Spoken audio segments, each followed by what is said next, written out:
Bricks Brazil, Russia, India, China, South Africa. ఈ 5 దేశాల కూటమే bricks.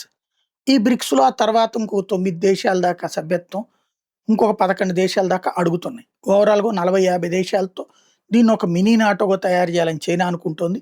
Bharat మాత్రం అట్లా వద్దంటోంది. వాణిజ్య సంబంధాల వరకు మనది ఓకే గాని, రక్షణ ఇతర లెక్కలుంటాయి నాటోలో, యూరోప్ యూనియన్‌లో అట్లా వద్దంటోంది. చివరికి చైనా ఆధిపత్యం కిందకంటే భారతదేశమే గాకుండా ఇప్పుడు ఇప్పటిదాకా అమెరికా వాడు ఇట్లా కూటమి గట్టి డాలర్‌ల చలామణిలోకి తెచ్చాడు గదా! వీళ్ళ రూబెల్స్‌ని తీసుకెళ్ళి జనం మీదకి వదలాలని జూస్తున్నాడు.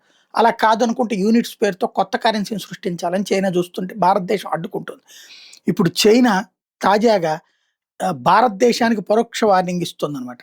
ఇజ్రాయెల్‌తో చర్చలు ఎవరైతే జరుపుతుంటారో, ఇజ్రాయెల్‌కి ఎవరైతే షేక్ హ్యాండ్ ఇస్తారో, అట్లాంటి వాళ్ళని బ్రిక్స్ నుంచి బయటికి పంపిస్తాం అన్నటువంటిది. అంటే పరోక్షంగా భారతదేశాన్ని.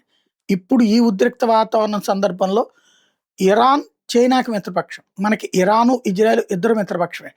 ఇట్లాంటి దశలో బ్రిక్స్ నుంచి తీసేస్తాం లాంటి స్టేట్మెంట్ ఇస్తున్నది చైనా అంటే రెచ్చగొడుతోంది. ఇది స్పష్టంగా కనబడుతోంది.